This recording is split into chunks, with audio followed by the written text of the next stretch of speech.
Nah setelah baca doa itu, Pak Tikno ini langsung berbisik sama anaknya.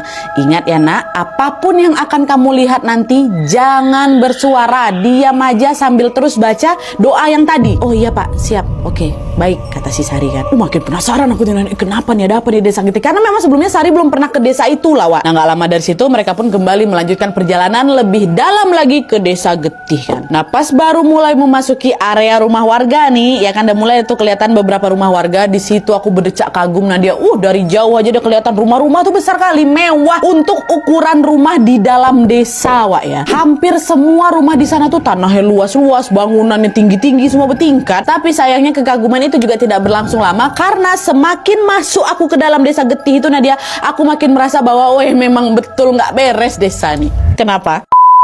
Jadi waktu si Sari ini lebih mengamati lagi rumah-rumah mewah itu dengan jelas, Wak, Sari baru tahu, Sari baru sadar kalau di setiap rumah-rumah besar warga di sana selalu ada makhluk penunggunya yang terang-terangan menampakkan dirinya di hadapan Sari. Betengge semua depan-depan tuh Nadia. Dan seramnya lagi, setiap rumah yang dilewati sama Sari itu sosok penjaganya juga beda-beda, Wak. Di rumah pertama aku tengok ada macam ular gitu, ular kepalanya besar kali Nadia, lagi ngelingkar gitu di atas atap tuh kan. Lalu di rumah kedua Sari nengok ada banyak monyet putih bergelantungan di dekat salah satu pagar di sana, dan ada salah satu monyet di situ pakai mahkota. Jelas dia bukan monyet biasa ya kan, pakai mahkota dia. Terus di rumah ketiga ada lagi macam buaya gitu. Terus di rumah keempat ada macam banyak kali tokek katanya. Banyak kali tokek besar-besar bertebaran di depan pagar tuh. Dan puncaknya Sari juga melihat ada sesosok manusia berpakaian baju besi seperti panglima perang gitu, Wak. Tapi dari pusat sampai ke kaki tubuhnya itu kuda. Jadi sosok itu setengah manusia setengah kuda. Bayangkan sama kalian, itu tengok sama gue. Berbagai penampakan itu membuat Sari takut lah tentunya. Wih, astagfirullahaladzim, gitu-gitu takut juga si Sari. Lalu karena dia nggak sanggup melihat semua sosok itu kan, akhirnya di sepanjang perjalanan sebelum nyampe ke rumah Bu Sumi itu aku pejamkan aja mataku. Nah dia nggak pernah aku tengok-tengok lagi kan, takut. Nah, sampai beberapa saat motor yang dikendarai sama Pak Tikno ini pun tiba-tiba berhenti.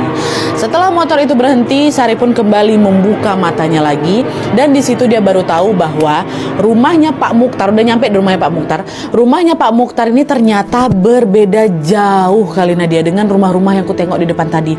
Rumah Pak Mukhtar tuh sederhana kali, dindingnya aja tuh buat dari kayu, lantainya malah tuh lantai dari tanah, cuma beralaskan tanah aja. Di situ Sari langsung mikir, kok rumah yang ini beda ya, perasaan dari tadi aku tengok rumah yang mewah-mewah kali lah. Sari lalu mengedarkanlah itu pandangannya ke sekeliling waktu pas udah sambil turun motor itu, mengedarkan pandangannya ke sekeliling, dan di sana dia melihat bahwa tetangga di kanan kirinya rumah Pak Mukhtar ini juga rumahnya sederhana-sederhana, Wak. Bukan rumah-rumah mewah macam ditengok di depan jalan itu. Oh ternyata ada juga ya rumah sederhana di desa ini. Kupikir rumahnya mewah semua, pikir si Sari kayak gitu. Nah di tengah lamunan